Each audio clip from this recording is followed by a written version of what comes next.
Relationship that you have with your loctician is going to be and is the most important relationship that you are going to have. Please understand that just because you smile and you talk and you have a rapport with that individual and you exchange money for services, it does not always mean that this person has your best interest at heart or that they are treating you in the way that they may want to be treated when it comes to hair loss. Experience the I Am Melanin Magic difference. Meet this gentleman who had hair loss for a 10-year period that he thought was irreversible. After using the I Am Melanin Magic's magical hair growth serum, these are the changes that he experienced. I am Melanin Magic, and so are you. Let's go ahead and get into this topic because this is a big topic. Because whenever someone is in your hair, you grow a sort of affinity for that person. You grow a sort of platonic love for that person. You value them and you respect them, but you also need them, or at least you think you need them.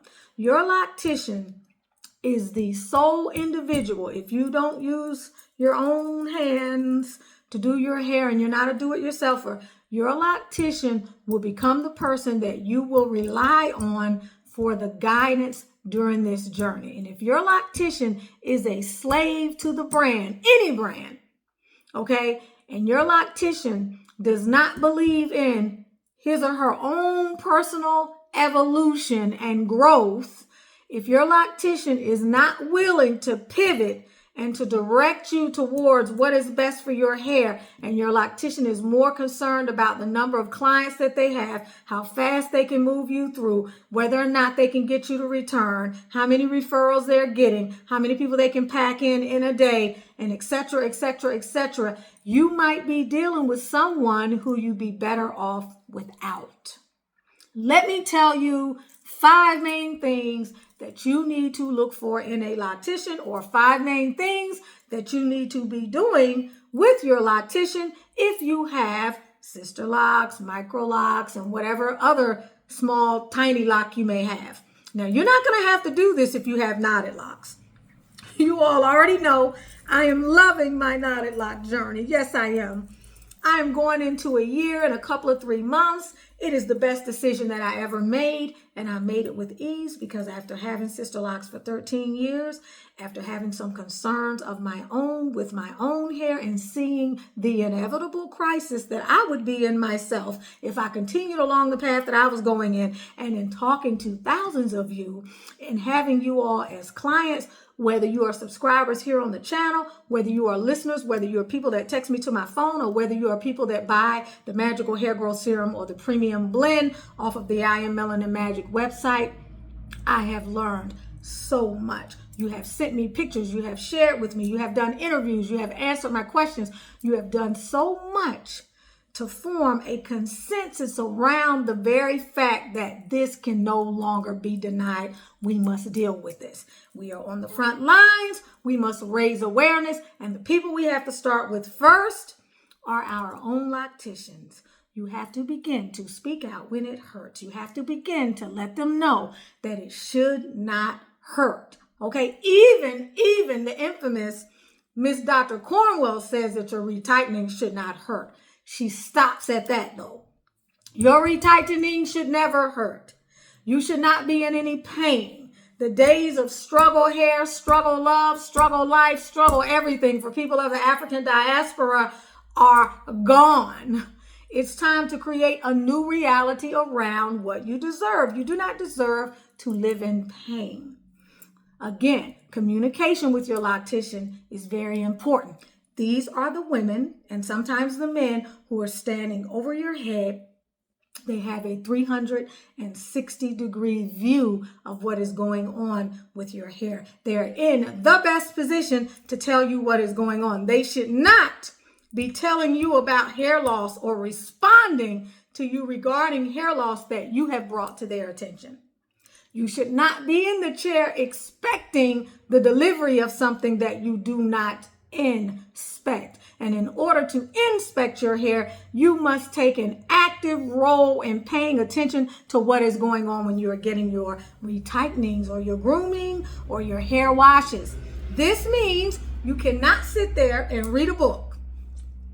You cannot sit there and be glued to the idiot box. You cannot sit there and talk the whole time and not pay attention to what is going on. You've got to get more involved. There are a multitude of things you could be doing, from looking at your hair while it is being retightened with a mirror to having your loctician to take pictures over your head after your locks have been retightened. There are so many things that you can do to arrest your situation of hair loss, or to arrest the development of the impending hair loss that no doubt is coming to a theater near you very soon. When you are sitting with your loctician, it is critical that you have a conversation with her either at the beginning or the end of each session, whereby you let her know if she has to marry any locks you'd like to know about it. Or at the end of the session, you ask her, did you have to marry any locks? If so, how many and where are they? And take pictures of those areas. Understand that the marrying of locks happens, unless you're dealing with someone who's lazy and would rather retighten 450 locks instead of 550. When your locks are married, they are remarried to give them strength. Strength that they no longer have. Strength that they obviously had in the beginning, but strength that was lost by way of something that in most cases is not going to be a user error. This is not going to be your fault unless you're trifling, you're lazy, you don't maintain your hair, and a lot of other things that you don't do. But this is something you want to talk to your loctician about. You want to always query your loctician after a session and ask her, did she notice anything about your hair? What does she feel the state of your hair is now?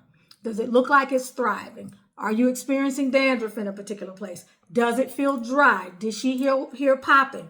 You also need to be in the seat of providing feedback, letting her know things like, this retightening this time was very painful. The last time I had to take, Advil or aspirin for 2 days after, I noticed that especially around the sides of my hair, my veins are pulsating, or I noticed especially in the crown, it seems as though I'm seeing more scalp. I'm feeling like I need to put oil in my hair. You've only, ever said that I needed to spray water on my hair. I'm feeling I need oil. How do you feel about that? Because this is something I've made the decision to do. Whatever it is that is a concern for you, that intuitively you need to speak up about, it's time to say what needs to be said. It's time to no longer be silent. You are the first line of defense. You must begin to raise the awareness of your loctician, because by raising the awareness, you give other people permission to raise the awareness. It becomes something that becomes fairly common, and as a result, they begin to become more aware, more conscious, and more responsive of the things that they are doing that are actually participating in the demise of other people's hair long term. When you're quiet and you don't say anything, it's as good as being complicit. When you're quiet and you don't say anything, it's because you don't care enough about yourself and your hair. You are afraid to speak up. Either you feel that you don't have options, either you feel that this person will let you go, either you're afraid of what may happen if you do say something, or you don't have enough self-esteem to stand up and to say what needs to be said. Regardless of what the reasons are, all of them are valid reasons to sit down and to reflect and give more attention to what you deserve. There's always a better option out there, even if it's a better loctician. There are always options that you have and paths and roads that you can go down to that will lead to greater solutions and preventive mechanisms that will help you nurture your style longer. You are with Tanisha Ali, talking about why your sister locks are thinning, getting you the information and the knowledge, the real facts around this hairstyle, helping you to either fully pivot. Whether you pivot the knotted locks, that's not my concern. I can't convince you. I am obviously convinced.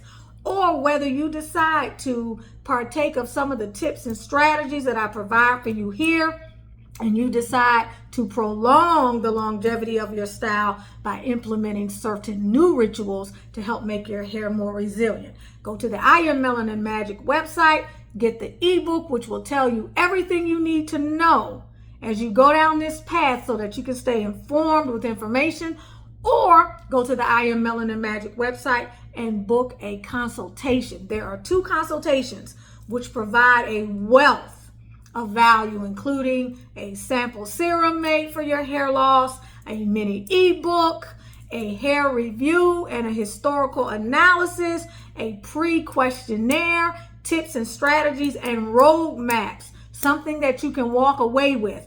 If you're on the preventive side of this and you're new to this journey, or you are not yet convinced that this is a journey for you, or you are not yet experiencing hair loss, go ahead and book the preventive. However, if you're in the throes of current hair loss, or you're actually in a 911 emergency situation, then go ahead and book the breakdown consultation, and we will get you started, hopefully on a path to resolution of some sort. Again, you're with Tanisha Ali of I Am Melanin Magic, Tanisha's Locks, Beauty Tips, and Potpourri. Please keep coming back, and do not forget to subscribe, to like the video, to share the video, and then to sit down and think about what your next step is going to be.